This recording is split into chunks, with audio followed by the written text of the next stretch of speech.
When most people hear the word pirate, they picture sword-swinging scoundrels with parrots on their shoulders and a bottle of rum in hand, sailing beneath a black flag marked with a skull and crossbones. But the real pirates of the Caribbean were far more complex and far more brutal than the legends suggest.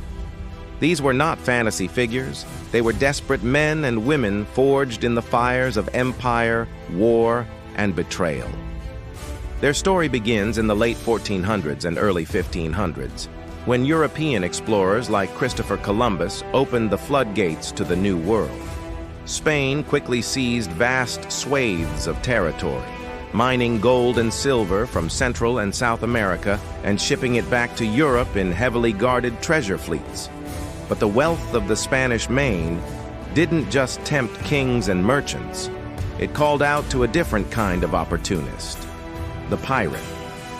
At first, these sea raiders were often state-sponsored. Known as privateers, they carried government-issued licenses called letters of marque, which gave them legal permission to attack and loot the ships of rival nations.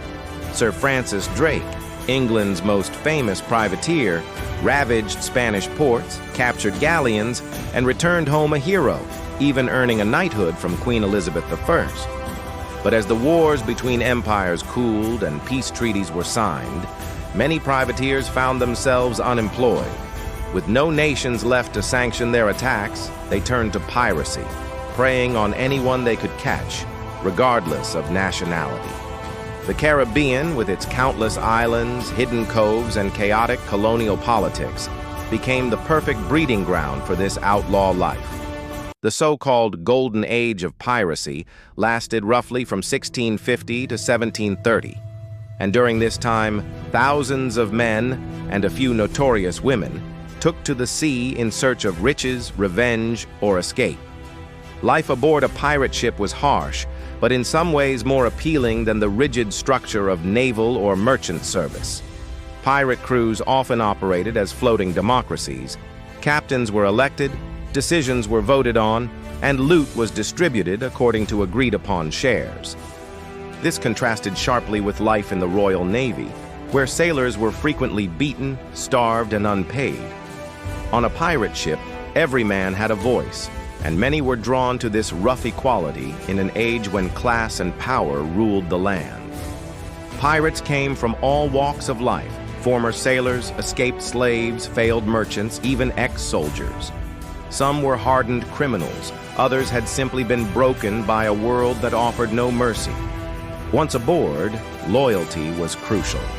Discipline could be brutal, and betrayal often meant death. Yet in many cases, pirates showed a surprising degree of organization. They created their own codes of conduct, known as articles, which laid out rules for behavior, punishment, and the division of spoils. They formed alliances, established pirate havens like Nassau in the Bahamas, and even negotiated ransoms with local governors. Out of this anarchic world rose legendary figures whose names still echo today. Blackbeard, born Edward Teach or Thatch, became infamous not just for his ferocity but for his terrifying appearance. He would weave slow-burning fuses into his beard and light them during battle, creating a demonic visage shrouded in smoke. His flagship, the Queen Anne's Revenge, was a floating fortress armed with 40 cannons. Despite his fearsome image, Blackbeard was a master of psychological warfare and rarely had to resort to actual violence. He knew that terror was often more effective than bloodshed. His reign came to a dramatic end in 1718, when he was hunted down and killed by British naval forces off the coast of North Carolina.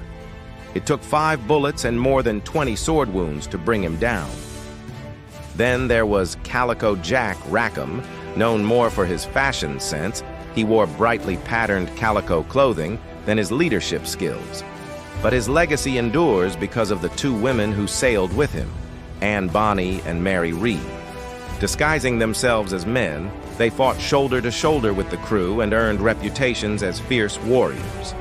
When Rackham was captured and sentenced to hang, Bonny reportedly told him, "If you had fought like a man, you need not have been hanged like a dog." Their presence shattered the era's rigid gender norms and proved that piracy, brutal as it was, offered a strange kind of freedom. Other pirates built empires of their own. Henry Morgan, a Welshman, led some of the most devastating attacks against Spanish settlements in the Caribbean. In 1671, he famously sacked Panama City, one of the wealthiest outposts in the New World. Unlike many pirates, Morgan was eventually rewarded for his crimes. He was knighted by the English crown and appointed lieutenant governor of Jamaica, proving that sometimes piracy paid if you had the right friends in high places. But not all stories ended in glory. Charles Vane, a fierce and uncompromising pirate, refused to accept royal pardons offered to those who abandoned piracy. His defiance made him a hero among some crews, but it also isolated him. Eventually, he was captured, tried, and hanged in 1721. As the 18th century progressed, the Golden Age of Piracy began to fade. European empires, alarmed by the threat pirates posed to trade and colonial stability, began cracking down. Naval patrols increased, pirate-friendly ports were seized, and many captured pirates were publicly executed to set an example. Gallows dotted the ports of the Caribbean and British colonies, with the bodies of hanged pirates left swinging as warnings. Some pirates accepted royal amnesty and retired, others died fighting. Most met their end on the scaffold.